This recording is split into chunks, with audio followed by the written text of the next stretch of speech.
Broadcasting to Yalltown and the surrounding rural area on 104 FM. You're in tune with Community Radio Youghal.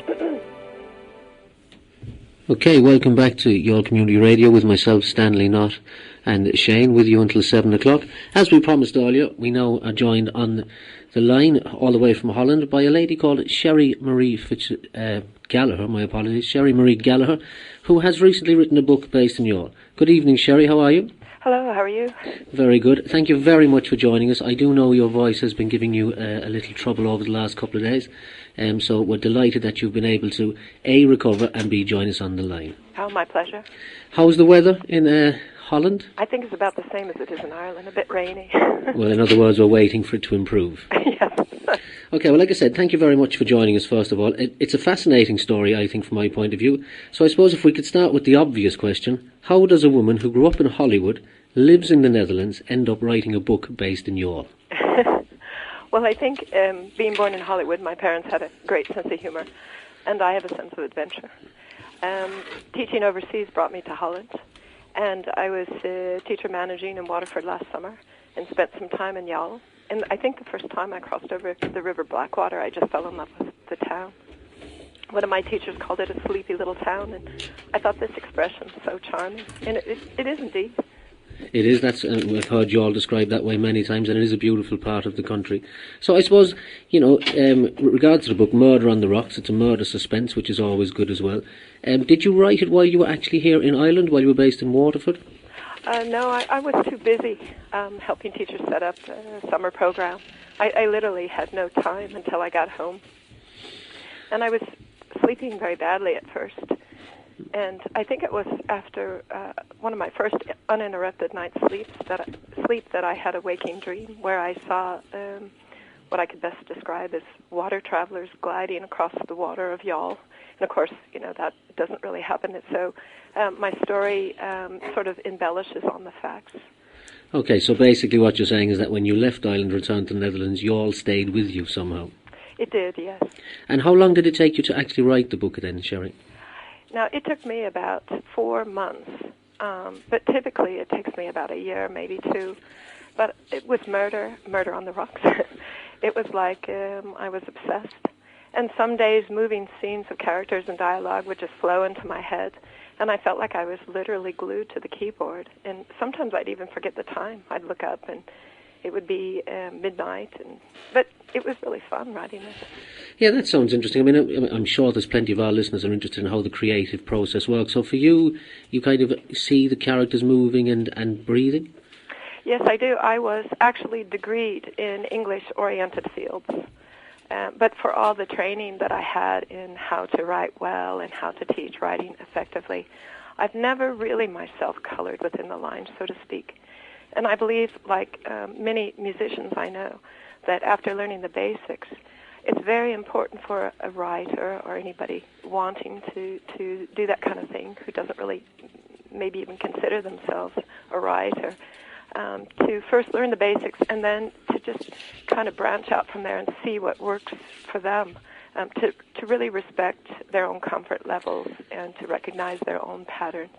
And what I do myself is what I call a lot of cognitive cooking, and that means letting ideas germinate and then sort of maybe bring themselves to a boil in the subconscious before going to the keyboard. A bit like making an Irish stew, you put the ingredients in and then you have to wait a little while before it's a good meal. If you want it to taste well. Yeah. And the other interesting fact is that you've actually self-published as well, I noticed from the website. And for those, again, of those of our listeners who may be, into that creative process and looking possibly to self-publish, how does that actually work and how did it go for you? Well, Murder on the Rocks, I published the books through a Dutch publisher and distribute them mostly in paperback and ebook from my own site, ashleenbooks.nl, and it's a creative offshoot of the media business I'm partnered to. And I was just listening to Barack Obama, yay, and he was talking about changing times, and I really see that everywhere, and especially in the publishing business. A lot of the mega publishing houses are slimming down, some folding, lot of things going online. And I think this really allows a lot of alternative creative avenues to flourish, a lot like we had in the 60s and 70s with the underground presses. And I think with that thought in mind, that gave rise to Aisling Books. And it's a site where I'm promoting not only Murder on the Rocks, but 2 earlier written novels as well, Boulder Blues and Dancing Spoons. And most importantly, we invite other authors to come visit this site, aislingbooks.nl.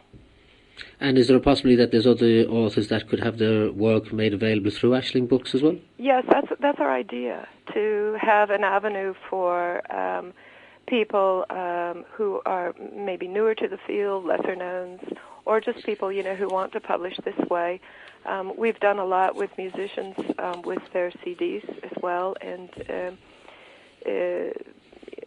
not only can they put their book on this type of site, but usually there's a service, an editing service, and design of covers for books and CDs as well.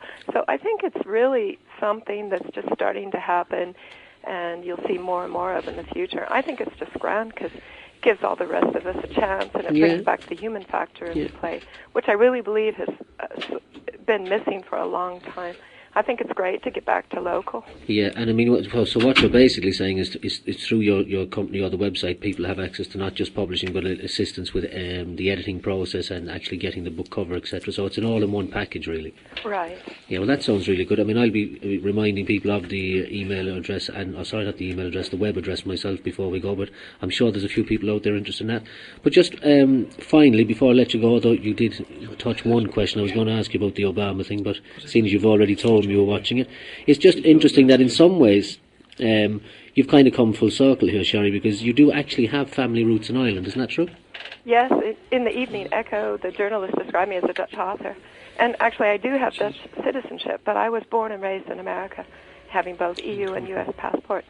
And my grandfather was Irish, though his family immigrated to the States when some of the children were young, and a few, the youngest, even born in the States.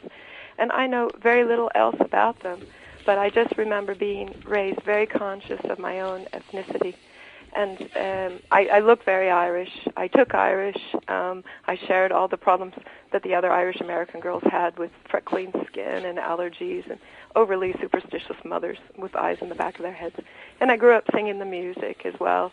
And it's just really nice, to go back and visit Ireland. I've been there a lot. I have some friends there. And, it's kind of an interesting thing, that the family went to America, and now, I'm back. And you're back writing a book based in York. Okay, Right. Sherry, look, we're going to leave it at that. We're a bit pressed for time, but I also know your voice is giving you a bit of trouble. Haven't got time, unfortunately, to talk about the local Garda that's in the book, or any of the characters that are very strongly Irish-based, I think, in the book.